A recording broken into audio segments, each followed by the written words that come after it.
हाँ,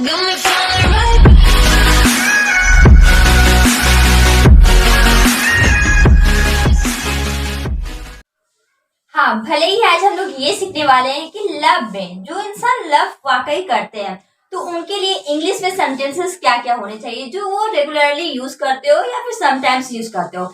जरूरी यहाँ ये नहीं है कि जो प्यार करते हो वही जान सकते हैं।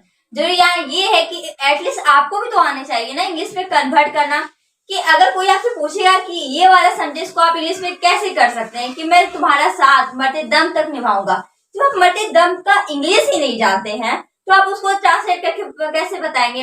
इसलिए this video is useful for all of you. तो ये वीडियो आपका बहुत ज्यादा इंपॉर्टेंट सारे लोगों के लिए होगा। इसलिए होगा क्योंकि आज हम लोग सीखने वाले हैं कि प्यार से और प्यार में आप कैसे कुछ 8 सेंटेंसेस को यूज करते हैं तो वो इंग्लिश में कैसे करेंगे और जो ज्यादा खूबसूरत भी है और बहुत ज्यादा यूजफुल भी है। So without delay we will start. Hey guys, this is Muskan, welcome back to our channel Real English. स्वागत है आपका रियल इंग्लिश में।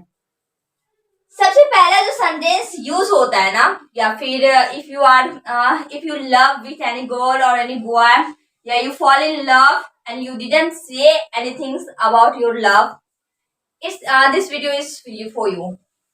मुझे तुमसे प्यार हो गया है। अगर आप किसी से कहना चाहते हैं कि मुझे तुमसे प्यार हो गया है तो आप कह सकते हैं I am in love with you. ऐसे मोस्टली जो कहा जाता है कि आई love you, I love you, मैं तुमसे प्यार करता हूँ या करती हूँ। लेकिन उसकी जगह पे आप ये कह सकते हैं कि I am in love with you, I am in love with you. That is most exciting word sentences.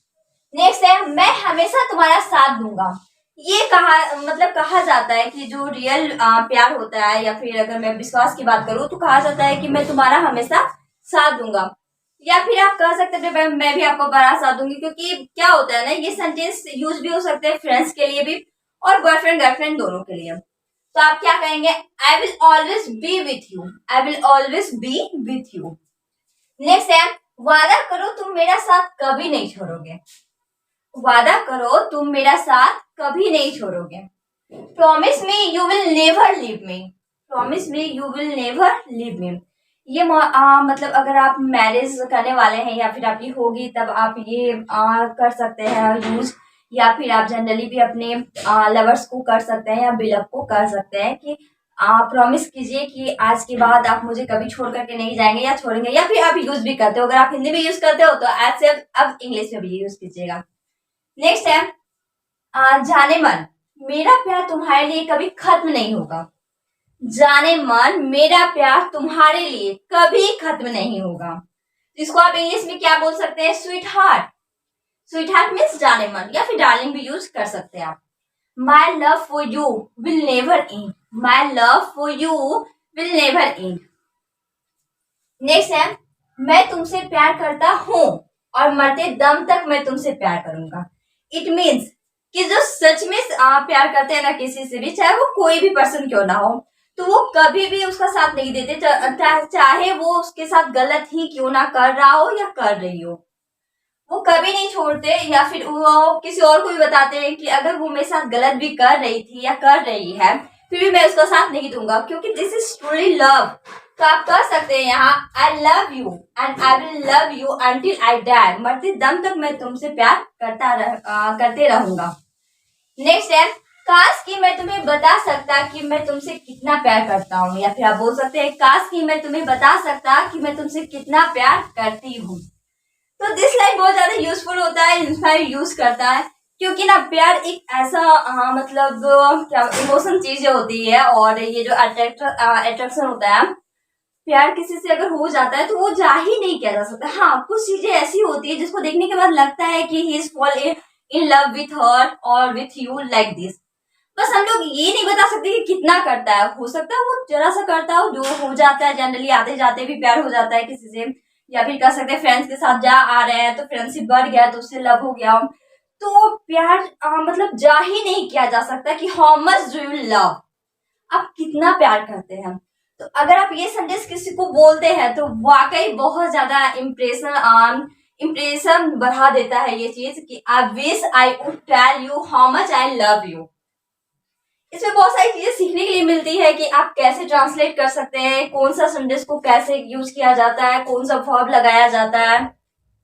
Next है मैं तुम्हें किसी भी कीमत पर खोना नहीं चाहता हूँ, या फिर मैं तुम्हें किसी भी कीमत पर खोना नहीं चाहती हूँ। I don't want to lose you at any cost.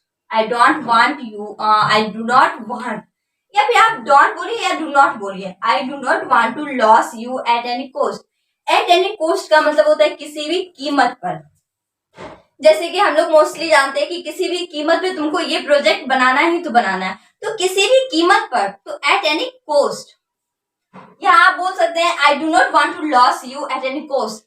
जब किसी से मतलब लव हो जाता है और फिर वो ज्यादा क्लोज आ जाते हैं, और साथ ही साथ वो दोनों हेल्प भी कर लेते हैं, अपना जो भी प्रॉब्लम होती है उसको फेस कर लेते हैं, साथ में रहते हैं, मिलते जुलते हैं, या फिर कहा जाए कि बहुत ज्यादा उनको प्यार हो जाता है, तो वो यही चाहते हैं कि उसको ये कभी भी नहीं खोए, क्योंकि वो उसकी जो होती है ना हैप्पीनेस बन जाता है, या हैप्पीनेस बन जाती है। नेक्स्ट है मैं हमेशा तुम्हारा साथ दूंगा। मैं हमेशा तुम्हारा साथ दूंगा या दूंगी। नेक्स्ट है I will stand by you for ever. I will stand by you for ever. ये बात आप अपने ब्रदर को भी बोल सकते हैं, सिस्टर को भी बोल सकते हैं, फैमिली मेंबर को भी बात बोल सकते हैं, या फिर ये सारे सेंटेंस मतलब एक दो को छोड़ करके वो फैमिली मेंबर के अलावा भी फ्रेंड्स हो गए, या फिर जनरली किसी भी पर्सन को आप इंडिकेट कर सकते हैं। और खास करके चैटिंग में बहुत ज्यादा इसकी वैल्यू बढ़ जाती है। अगर आपको इसमें से नोट डाउन करने तो आप नोट डाउन कर सकते हैं, या फिर आई होप कि आपको समझ में आ गया हो कि आप इंग्लिश में कैसे किसी को कुछ सेंटेंसेस इंग्लिश में बोल सकते हैं जो कि बहुत प्यारी हो और बहुत ज्यादा यूजफुल भी हो। जो आप हिंदी में यूज करते हैं उसको आप इंग्लिश में यूज करके किसी चीज का भी इंप्रेशन बढ़ा सकते हैं। आई होप कि आपको सारी बातें समझ में आ गई हो। Thank you so much for watching my channel. Meet you in next video.